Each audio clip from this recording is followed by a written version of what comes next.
Friends, இது வந்து பார்த்திங்கன்னா நம்மளோட வெத்தலை வள்ளிக்கிழங்கு. இவ்வளோ நாளுமே நான் தொட்டியில் மட்டுமே வளர்த்துட்டு இருந்தேன். இப்போது என்னோடய ட்ரீம் வந்து நினைவாக போகுது. மண்ணில் வைக்க போகிறேன். கிட்டத்தட்ட நான் இந்த கிழங்கை 10-12 வருஷமாக தொட்டியில் வச்சு தான் அறுவடை பண்ணிகிட்டு இருந்தேன். இப்போது ஃபைனலி நான் கீழே பயிரிட போகிறேன். ஸோ இது பர்பிள் யாம், இதெல்லாம் பர்பிள். இது வந்து கொடி உருளை. இது வந்து ஒயிட் கலரு வெத்தலை வள்ளிக்கிழங்கு.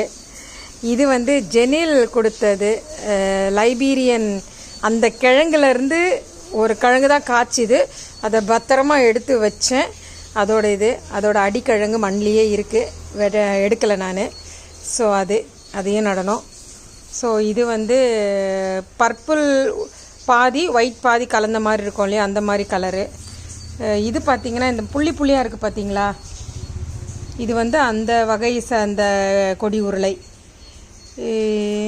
ஸோ இதெல்லாம் இப்போ வந்து நான் என்னோடய ட்ரீம், என்னோடய கனவை நான் இப்போ தரை தோட்டத்தில் விதைக்க போகிறேன்.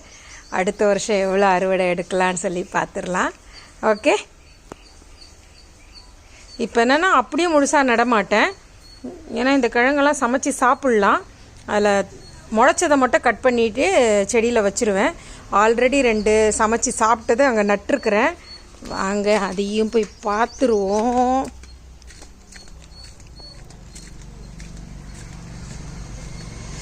ஸோ போன வாட்டி செருவள்ளி கிழங்கு கிட்டத்தட்ட ஒரு 20 கிலோ கிட்ட தரையில் நட்டு அறுவடை, 20-25 கிலோ கிட்ட அறுவடை பண்ணேன். நாங்கள்லாம் சாப்பிட்டு போக மீதியை விதைக்காக எடுத்து வச்சுருக்கிறேன். இது பார்த்திங்கன்னா ரெட் கலர். இது நாங்கள் சாப்பிட்டுட்டு அந்த முளைச்ச சைடை மட்டும் நட்டு வச்சது. இனி இந்த இடத்துல தான் ஃபுல்லாகவே நான் கிழங்கு நட போகிறேன், இந்த நீட்லேருந்து அந்த நீட்டு வரைக்கும்.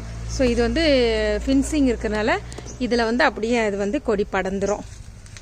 ஸோ அதனால் அந்த வேலைக்கு தான் இப்போ ஃபார்முக்கு வந்தேன். அப்படியே சரி உங்களுக்கும் ஷேர் பண்ணிடலாம் அப்படின்னு சொல்லிட்டு. ஏன்னா எனக்கு ரொம்ப ஆர்வம். இந்த கிழங்கு வந்து கிட்டத்தட்ட ஒரு 12 வருஷம் 13 வருஷமாக இந்த விதைக்கிழங்குகளை பாதுகாத்துட்டு கொண்டு வந்தேன். என்றைக்காவது ஒரு நாள் நான் தரை தோட்டத்தில் வைக்கணும், அதாவது லேண்டு வாங்கி அதில் பயிர் செய்யணும்னு சொல்லிட்டு அந்த ஒரு தீரா காதல் என்ன இன்றைக்கி இந்த நிலைமைக்கு கொண்டு வந்து விட்டுருக்குது. So I am very happy. அடுத்த என்னென்னா அதை பாதுகாத்து அந்த அறுவடை எடுக்கிறதுன்றது தான் அதில் ஒரு பெரிய டாஸ்க்கு. கிழங்கை பொறுத்த வரைக்கும் வந்துடும், பட் இருந்தாலும் ஒரு ஜாலி தான். ஸோ மரவள்ளி கிழங்கெல்லாம் நல்லா சூப்பராக வளர்ந்துருக்குது. ஸோ மரவள்ளி கிழங்கெல்லாம் பேட்சாக போட்டிருக்கேன் நான். என்னென்னா